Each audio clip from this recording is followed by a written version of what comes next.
I am genuinely disgusted to be making this video right now. I thought after that round of 32 game that even if the US lost in this round of 16 game, that this was a successful World Cup. This team played so well in their first 4 games. The Turkey game obviously didn't really matter. It was kind of a nothing game, but in their other 3 games, they showed so much quality. And then we come to this game and we saw our team fall apart like a bunch of children, like people that weren't ready for the moment. They embarrassed our country. They embarrassed what we call soccer.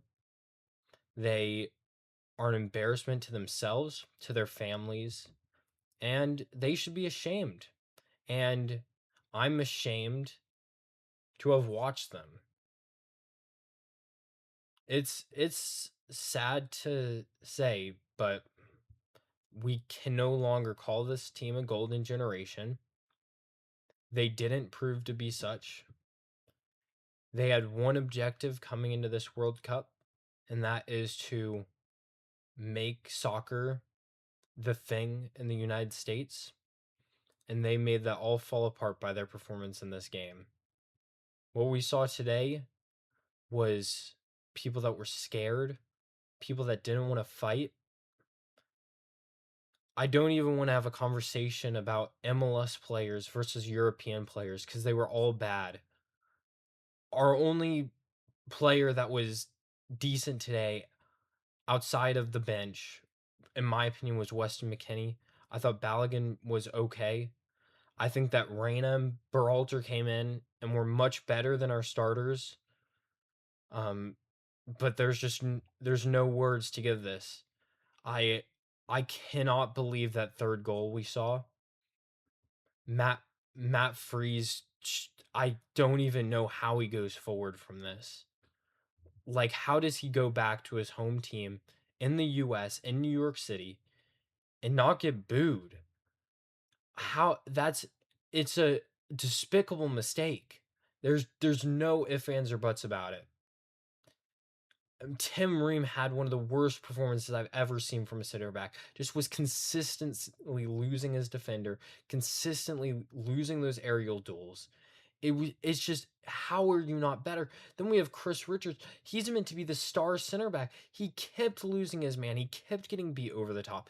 That third goal should have never happened if it wasn't for Chris Richards losing his man in the first place.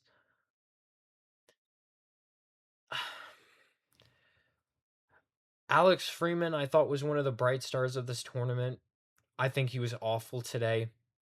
He got beat consistently on that right side. I don't know what Pochettino was thinking by having him be that guy to come in more forward. I would have so much rather see Reyna play more wide and let Freeman play like he has been. You saw him completely mistake the Adams ball over the top that could have gotten us back in this game. It's just not good enough from him either. But I think he's one of those guys that'll still be with us in the next 4 years. I think that Adams, it wasn't he there it was a highs and lows game from him. I think Tillman, he had the goal, but if it wasn't from the goal, he would be viewed as one of our worst players today. Was consistently holding the ball for too long. He was probably our best player in this tournament, but this was not good enough today. Balogun, as I mentioned, I thought he was fine. I don't think we did him justice with the service we gave him. Dest, I couldn't believe what I saw from him. He looked awful on both sides of the ball. It was more than the correct decision for him to come out at halftime. And finally, Christian Pulisic. Um, my guess is it's going to come out that he wasn't healthy for most of this tournament because it's just he was potentially our worst player in the first half. I I don't even know what to say about him. Like, this is a player that I've defended and supported and called the best player in U.S. history, and I just don't know how you can call him that anymore. In 2022, we saw Christian Pulisic lay his body on the line to score a goal Very, very Landon Donovan-esque. We didn't see that in this tournament. He's a very good technical player, but I don't know if he's going to be starting for the US by the 2030 World Cup. I just don't know if he will be. I think if we look at the positives going forward, I think that we have a great generation coming in, and I think that it's going to dislodge a lot of these players.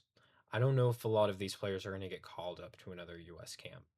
I think we've got a lot of players that started this game that will be given more chances, even if they may not deserve it. But Matt Freeze, I don't know. I don't think he's ever going to play another game for the U.S. Tim Ream, I definitely don't think is ever going to play again for the U.S. Um, I think that most of that bench is never going to play again for the U.S. I think that Pepe did nothing this tournament to help him. I think that there was a lot of bad. I think that likely this team is going to be built around a lot of these future players.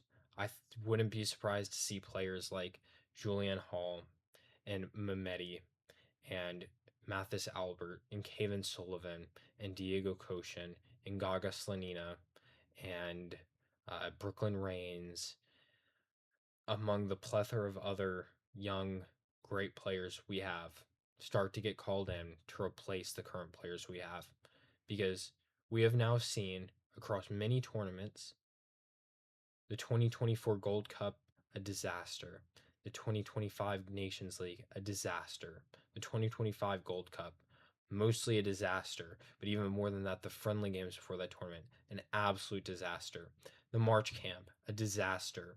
We had a streak of about 5 games in this window where we were good. We were good against Senegal. We were good against Germany. We were good against Paraguay. We were good against Australia. And we were decent against Bosnia. And it means nothing now. Nobody's going to remember this team for their incredible performance in the first game of this tournament. Nobody's going to remember this team for the fact that they finished first in their group. Everybody's going to remember this team for how they handled this individual game. This is a Belgium team that looked awful. That looked awful in every single game they played in this tournament except of their game against New Zealand.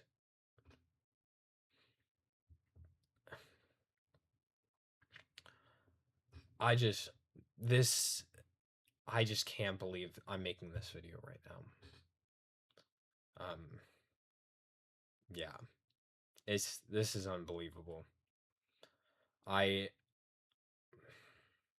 in my lifetime, I've seen really four World Cups that I actually remember to any extent. Really, only 3, I guess 4 now that I remember to any extent. Um, and one of them, obviously, the U.S. didn't qualify for. I think in hindsight, this 2014 team is going to be better viewed than this 2026 team. In 2014, we saw a U.S. team that brought it to Portugal, that beat a good Ghana team that beat us in the 2010 World Cup, that made the knockouts, knocking out Cristiano Ronaldo, a pretty incredible feat 2 years before this Portugal team won the Euros. This is a That's a U.S. team that showed a lot of fight. We saw Tim Howard have an incredible game. If you put a different striker up top against Belgium in that 2014 game, we would have made the next round. But there's almost no player that would start in that 2014 roster that would start in this 2026 roster. Tim Howard would start. John Brooks maybe would start. That's about it. That's about it. Just a disgrace. Um, Anybody that stuck through and watched this video, thanks for watching. I'm not going to ask anything from you for this video. It's not the reason why I'm making it. Maybe it's a therapy session for me. Uh, Maybe it's just doing what I can to help say that this isn't good enough. Because it's not. And this team should be embarrassed with themselves. There is really no positives anymore to take out of this World Cup. And it's crazy that we're in this position. I'm sorry to all the people that watched this game. Mm, I hope you still watch soccer. I hope that what we did in the first four games was enough to draw you in, because hopefully you'll watch that and see more of what you did against Paraguay than you did against Belgium today.